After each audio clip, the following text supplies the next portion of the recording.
The Schoolboy is a 1789 poem by William Blake and published as a part of his poetry collection entitled Songs of Experience.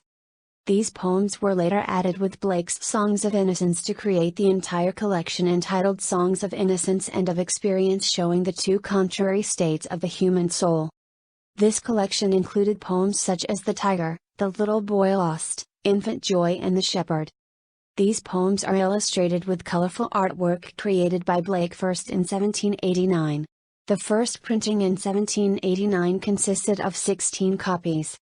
None of the copies of Songs of Innocence are exactly alike, as some of them are incomplete or were colored in posthumously in imitation of other copies.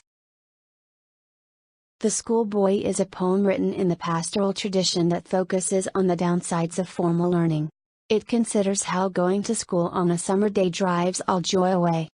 The boy in this poem is more interested in escaping his classroom than he is with anything his teacher is trying to teach.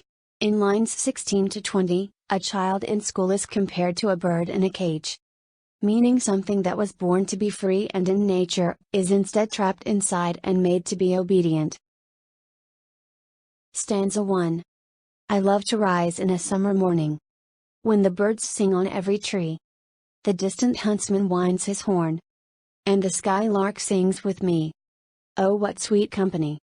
Stanza 1. I love to rise in a summer morning, when the birds sing on every tree. The distant huntsman winds his horn, and the skylark sings with me. Oh, what sweet company! Stanza 2. But to go to school in a summer morn, oh, it drives all joy away. Under a cruel eye outworn, the little ones spend the day in sighing and dismay. Stanza 2. But to go to school in a summer morn, oh, it drives all joy away. Under a cruel eye outworn, the little ones spend the day in sighing and dismay. Stanza 3. Ah, then at times I drooping sit, and spend many an anxious hour.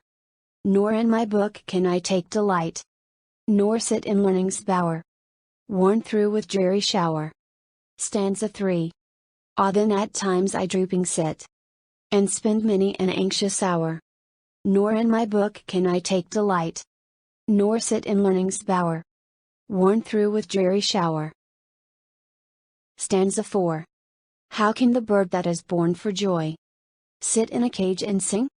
How can a child, when fears annoy, but droop his tender wing, and forget his youthful spring? Stanza 4. How can the bird that is born for joy sit in a cage and sing? How can a child, when fears annoy, but droop his tender wing, and forget his youthful spring? Stanza 5. O father and mother, if buds are nipped, and blossoms blown away, and if the tender plants are stripped of their joy in the springing day, by sorrow and care's dismay. Stanza 5. O father and mother, if buds are nipped, and blossoms blown away, and if the tender plants are stripped of their joy in the springing day, by sorrow and care's dismay. Stanza 6. How shall the summer arise in joy, or the summer fruits appear? Or how shall we gather what griefs destroy, or bless the mellowing year, when the blasts of winter appear? Stanza 6. How shall the summer arise in joy, or the summer fruits appear? Or how shall we gather what griefs destroy, or bless the mellowing year, when the blasts of winter appear? Analysis of the poem.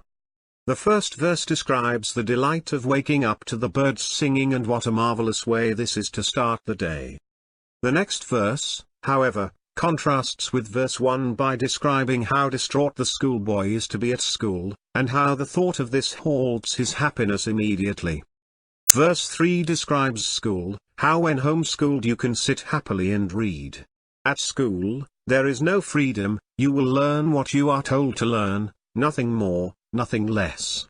School cannot delight him. Verse 4 compares good boy at school to a bird in a cage, his potential is restrained. Verse 5 shows how people are dismayed at school and how students are stripped of their joy.